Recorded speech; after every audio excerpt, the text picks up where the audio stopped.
एक अच्छा मित्र तुम्हारे से धन की कामना नहीं करता है।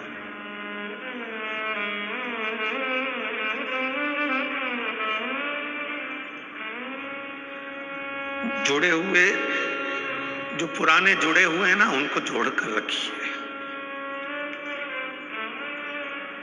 ये छूटे ना। तिजोरी के धन से बड़ा धन होता है प्रेम का धन।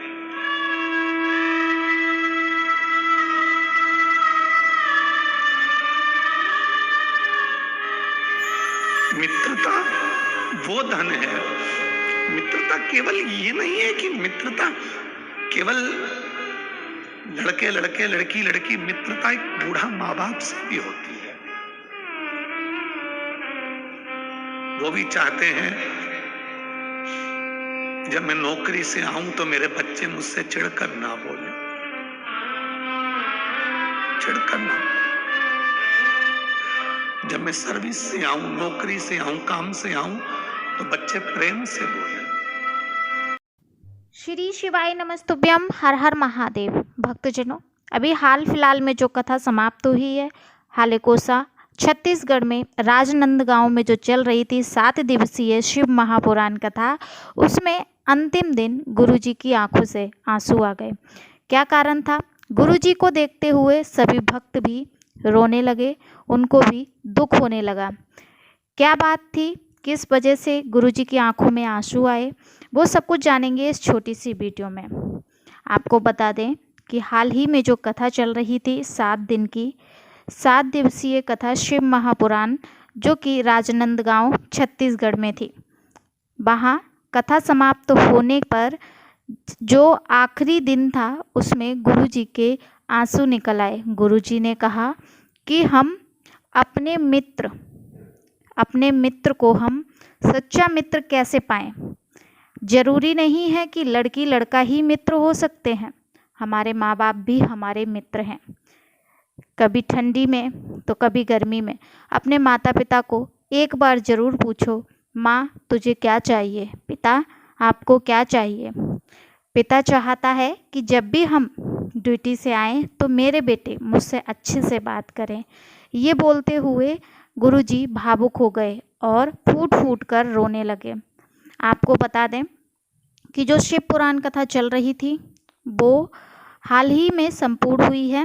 उसमें गुरुजी ने बहुत ऐसी बातें बोली हैं जिसको सुनकर भक्त भी भावुक हो गए। जी हाँ दोस्तों, आप सबको जानकर हैरानी होगी कि गुरुजी को जो दुख था वो बहुत ज़्यादा दुख था और वो हृदय से रो रहे थे और रोते रोते बोले कि मित्रता उसी से रखनी चाहिए जो दुख और सुख दोनों में साथ दे। हमारे परिवार, हमारे घर, हमारे मित्र ऐसे होने चाहिए जो बुरे में भी साथ दें और अच्छे समय में भी साथ दें। नहीं तो मित्रता नहीं रखनी चाहिए। माता पिता के साथ बैठकर उनसे पूछना चाहिए कि क्या दुख है, क्या कारण है। ये सब बात बोलते हुए गुरुजी की आंखों से आंसू की धारा बहने लगी, जिसको देखकर भक्त भी रोने लगे, जो कि कैमरे में कैद हो चुका था। आपको बता दें कि इसके बाद जो शिव पुराण कथा होगी वो सूरत में होगी। सूरत गुजरात में होने वाली है। 16 जनवरी से 22 जनवरी तक 7 दिवसीय शिव पुराण कथा। अगर आप जाना चाहते हैं तो आप जा सकते हैं बाई बस, बाई ट्रेन, या फिर आप अपनी निजी गाड़ी करके। 16 जनवरी से लेकर 22 जनवरी तक जो शिव पुराण कथा होगी वो कहाँ पर होगी, वो गुरुजी के ऑफिशियल चैनल पर बता दिया गया है। आप वहाँ जाकर विजिट कर सकते हैं, देख सकते हैं कि क्या है जानकारी। और 1 बजे से 4 बजे तक आप आस्था और गुरुजी के ऑफिशियल चैनल पर देख सकते हैं लाइव टेलीकास्ट। नहीं तो आप पंडाल में जाकर कथा श्रवण कर सकते हैं। दोस्तों, गुरुजी ने बोला कि कभी भी किसी की निंदा नहीं करनी चाहिए। अगर कोई आपका मित्र है, मित्र सामने से भी मित्रता निभानी चाहिए और पीछे भी मित्रता निभानी चाहिए। उसकी कभी बुराई नहीं करनी चाहिए। यही मित्रता का सबसे अच्छा और सबसे सरल उदाहरण है कि अगर मित्रता सच्ची है तो वो ना आगे आपकी बातें सुन सकता है ना पीछे सुन सकता है।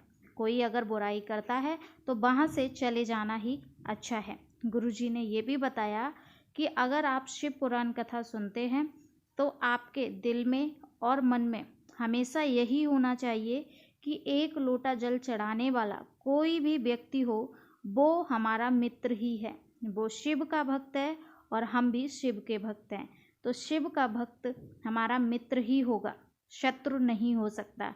ऐसा बोलते बोलते गुरुजी काफ़ी समय तक रोते रहे और आखिरी में उन्होंने यही बोला कि जब भी हम कथा में जाते हैं और आखिरी दिन जब हमसे कोई भक्त पूछता है गुरुजी हम लोगों को भूल तो नहीं जाओगे, तो गुरुजी का यही कहना रहता है कि शिव पुराण कथा में जहाँ भी शिव पुराण कथा हुई है वो उनको भुलाया नहीं जा सकता, ना ही शिव भक्त को और ना ही जहाँ पर वो शिव कथा बोलते हैं, शिव पुराण कथा कहते हैं, उस जगह को भुलाना मुश्किल है क्योंकि वो हमारे दिल में है और भुलाया उसको जाता है जिसको हम याद रखते हैं। ये तो हमारे दिल में बसते हैं। शिव भक्तों के बिना हमारा जीवन अधूरा है और शिव भक्तों में ही हमारा जीवन है, तो हम इनको दिल में बसाते हैं और ये हमारे दिल में बसते हैं। इनको भूलना और भुलाना मेरे बस की बात नहीं है। ऐसा बोलते बोलते गुरुजी काफ़ी समय तक रोते रहे और जो वहाँ के कथा कराने वाले थे पुरोहित वो भी आखिरी में रोने लगे। कैमरे में कैद हुआ ये सीन आप देख सकते हैं, भव्य नज़ारा। सभी भक्तों की आंखों में वो रुदन था, वो आंसू थे और वो कथा समाप्त होने का एक दुख का कारण था कि अब गुरुजी यहाँ से चले जाएंगे। गुरुजी ने बताया कि अगर आप चाहते हैं कि शिव हमारे दिल में बसे तो आप शिव के जितने भी भक्त हैं जो एक लोटा जल चढ़ाते हैं उनको शिव के रूप में ही देखें। आप कभी भी दुखी नहीं हो सकते, कभी भी रो नहीं सकते, रोने का किसी का कारण नहीं बन सकते अगर आप उन आँखों से उसी शिव भक्त को देखेंगे जिन आँखों से शिव को देखते हैं। यही बोलते हुए गुरुजी ने श्री शिवाय नमस्तुभ्यम का जाप करते हुए कथा को विराम दिया और अपने गंतव्य के लिए प्रस्थान हुए। जानकारी आपको कैसी लगी ज़रूर बताएं। आगे की जानकारी आपको ज़रूर मिलेगी इसी चैनल पर, तो चैनल को सब्सक्राइब कर लें और अगर शिव भक्त हैं तो श्री शिवाय नमस्तुभ्यम अवश्य लिखें। बाबा आप सभी का कल्याण ज़रूर करेंगे। श्री शिवाय नमस्तुभ्यम।